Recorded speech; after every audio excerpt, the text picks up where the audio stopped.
राधे राधे आप सभी को।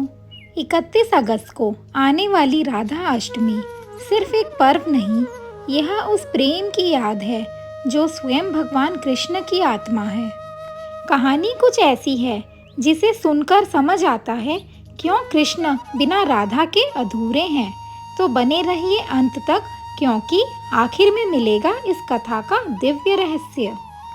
भाद्रपद शुक्ल अष्टमी की सुबह बरसाना की राजा वृषभानु के महल के पास एक सरोवर में दिव्य प्रकाश फैला।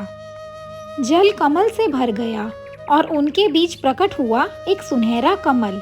कमल की पंखुड़ियों पर एक अद्भुत बालिका थी, वही थी राधा रानी। लेकिन अचरज ये हुआ कि राधा रानी ने अपनी आंखें बंद कर रखी थी। माता पिता व्याकुल हो उठे, क्या हमारी पुत्री संसार को कभी देख पाएगी?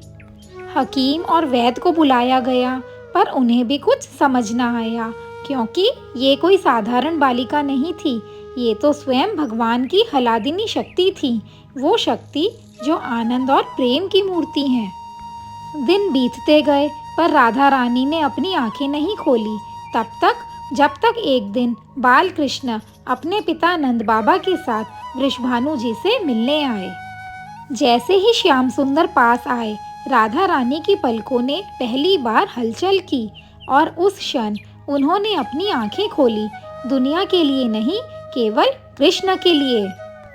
यह संकेत था कि राधा का जीवन, राधा की दृष्टि और राधा का प्रेम सब कुछ केवल कृष्ण के लिए है। यही कारण है कि कृष्ण भी स्वीकार करते हैं, मैं भगवान हूँ, लेकिन मेरी पूर्णता राधा से ही है। वैष्णव ग्रंथों में लिखा है कि राधा श्री कृष्ण की हलादिनी शक्ति हैं। कृष्ण परम सत्ता है, पर आनंद का अनुभव तभी होता है जब वे राधा के साथ हों। इसीलिए जब वृंदावन की गलियों में रास लीला हुई, तो हर गोपी ने अनुभव किया कि कृष्ण केवल उसके साथ हैं।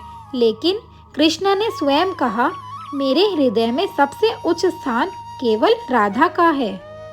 और फिर एक दिन ब्रह्मा जी ने स्वयं बरसाना और नंदगांव के बीच जंगल में राधा और कृष्ण का गंधर्व विवाह संपन्न कराया। यह विवाह सांसारिक नहीं, बल्कि आत्मा और परमात्मा का दिव्य मिलन था। यही कारण है कि राधा कृष्ण का प्रेम शाश्वत और सर्वोच्च माना जाता है। और भक्त कृष्ण राधा नहीं, बल्कि राधा कृष्ण कहते हैं, क्योंकि प्रेम में पहला स्थान राधा का है और भक्ति का द्वार भी राधा से होकर ही कृष्ण तक पहुंचता है। राधा अष्टमी पर कोई विशेष पूजा या भोग की बाध्यता नहीं है। सच्चा भोग वही है जो आप दिल से अर्पित करें। और अगर आप बस एक बार सच्चे भाव से राधे राधे कह दें, वही सबसे बड़ी पूजा है, क्योंकि राधा रानी भावना देखती हैं, भोग नहीं। राधा अष्टमी पर राधे राधे के जयकारे से पूरा बरसाना गूंज उठता है। मान्यता है, जिस पर राधा रानी प्रसन्न हो, उस पर कृष्ण की कृपा अपने आप बरसती है। अगर आपको ये कथा अच्छी लगी हो तो वीडियो को लाइक और शेयर ज़रूर कीजिएगा और चैनल सब्सक्राइब करना मत भूलिएगा। राधे राधे।